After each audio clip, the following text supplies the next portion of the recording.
বন্ধু যদি হইতো সফর করলে সে তোমার খরচ করতে দিত না, নিজেই খরচ করতো। বন্ধু যদি হইতো তাহলে ঝগড়া লাগলে তোমার সমস্ত গালিগালাজ সে সহ্য করতো। আর বন্ধু যদি হইতো তুমি তাকে কোনো কিছু রাখতে দিলে ওটা আমানতের সাথে তোমার সাথে আবার ফেরত দিত।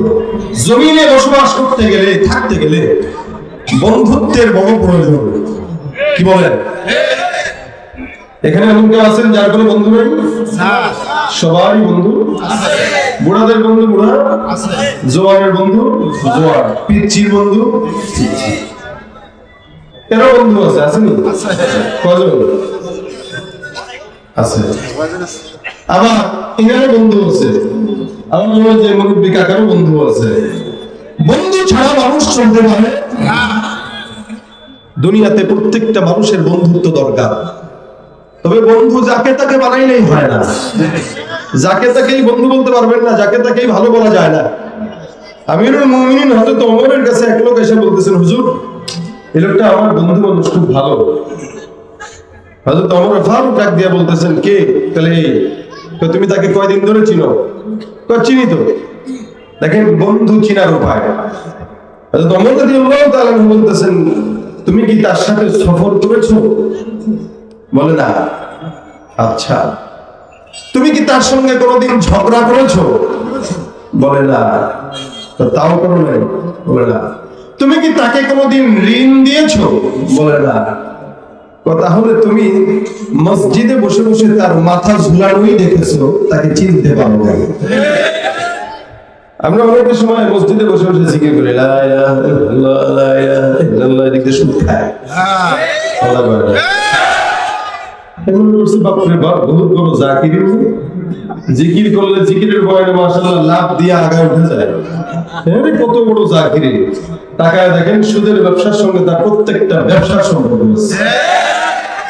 হযরত ওমর বলেন, তুমি কেবল তার মসজিদে মাথা ঝুলানোই দেখছো, আর কিচ্ছু দেখো নাই। তার মানে তোমার সামনে সে মসজিদে বসে বসে জিকির করছে আর বুঝাইছে যে আমি কিন্তু অনেক বড় বুজুর্গ, তুই বুঝিস। তুমি সফর করো নাই, ঋণও দেয় না, ঝগড়াও লাগো নাই। কারণ বন্ধু যদি হইতো সফর করলে সে তোমার খরচ করতে দিত না, নিজেই খরচ করতো। বন্ধু যদি হইতো তাহলে ঝগড়া লাগলে তোমার সমস্ত গালিগালাজ সে সহ্য করতো। আর বন্ধু যদি হইতো তুমি তাকে কোনো কিছু রাখতে দিলে ওটা আমানতের সাথে তোমার সাথে আবার ফেরত দিত। এই তিনটা জিনিস যেহেতু তুমি চেক করো নাই, তাহলে তুমি তার কি চেক করছো? তুমি তার নামাজ আর জিকিরটাই চেক করছো, তার চিনতে পারো নাই।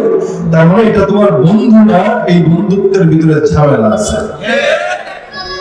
আমরা তো মোটামুটি একদিন চায়ের দোকানে চা খাইছি, পরিচয় চায়ের বাইরে ভাই খুব ভালো। এই ভালো কইতে যায় পরে দুনিয়া তামা বানায় দেয়, চিনা না চিনা বাস বন্ধু বানায়। দুনিয়াতে বন্ধু দরকার, কিন্তু আল্লাহ পাক বলেছেন কুনু মা'আস সাদিকিন, তোমরা সত্যবাদীদের সঙ্গী হও। আল্লাহ ওয়ালাদেরকে বন্ধু বানাও, ঈমান ওয়ালাদেরকে বন্ধু বানাও। কেউ যদি আতরের দোকানে যায়, আতর না লাগাইলেও ঘ্রাণ আসে কিনা? আসে। কামারের দোকানে বসলে গায়ের ভিতরে কিছু কালি লাগবে। এটা হচ্ছে সৎসঙ্গের স্বর্গবাস, অসৎ সঙ্গে তা আপনার পরিচয়, যার সঙ্গে আপনার চলাফেরা, যার সঙ্গে তার সঙ্গে আপনার সব। আপনি যাকে যেমন ভাবে চিনবেন তার সঙ্গে তেমন ভাবে চলবেন, আপনার আদত তেমনই হবে। আপনি যদি আল্লাহ ওয়া ইমানদারদের সঙ্গে বন্ধুত্ব করেন, আপনিও আল্লাহ আর আল্লাহর নবীকে চিনবেন। আর আপনি যদি আমাদের দেশের রাজনৈতিক নেতাদের সঙ্গে বন্ধুত্ব করেন, আপনি বাটপারি, ধোঁকাবাজি, দুর্নীতি শিখবেন। আমাদের বাংলাদেশের নেতা যারা রাজনীতি করে 100-র ভিতরে 90টাই চোর, 90টাই বাটপার, 90টাই দুর্নীতিবাজ, 90টাই ঘুষখোর। 10টা যেটা ভালো থাকে, এই বাকি 90টার কারণে এরাও ভালো করতে পারে না। যে চেয়ারম্যান গুলো ভালো হয়, আশেপাশের কিছু চোর বাটপার মেম্বারের কারণে এরাও থাকতে পারে না। কার কি করবেন ভাই, আশেপাশের মেম্বার আছে 5টা, সারাদিন খেলে মানুষ চুরি করার ধান্দা দেয়। পাবনা গারোতে যদি পাগলা গারোতে যান পাবনায়, তখন আপনি ভালো মানুষ, কিন্তু পাগলের সঙ্গে সারাদিন চললে এক সপ্তাহ পর আপনার নিজের নিজে পাগল মনে হবে। কি বলেন? দেখান। সুতরাং আপনি বন্ধু কাকে বানাবেন এটা আপনার বিষয়। দুনিয়াতে কোন মানুষের সঙ্গে সুসম্পর্ক থাকতে পারে, মানুষ মানুষের বন্ধু হতে পারে না।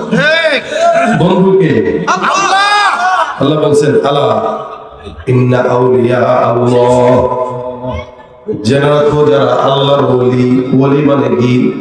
বন্ধু। যারা আল্লাহর বন্ধু, আল্লাহ পাক তাদের জন্য দুইটা উপহার বলেন।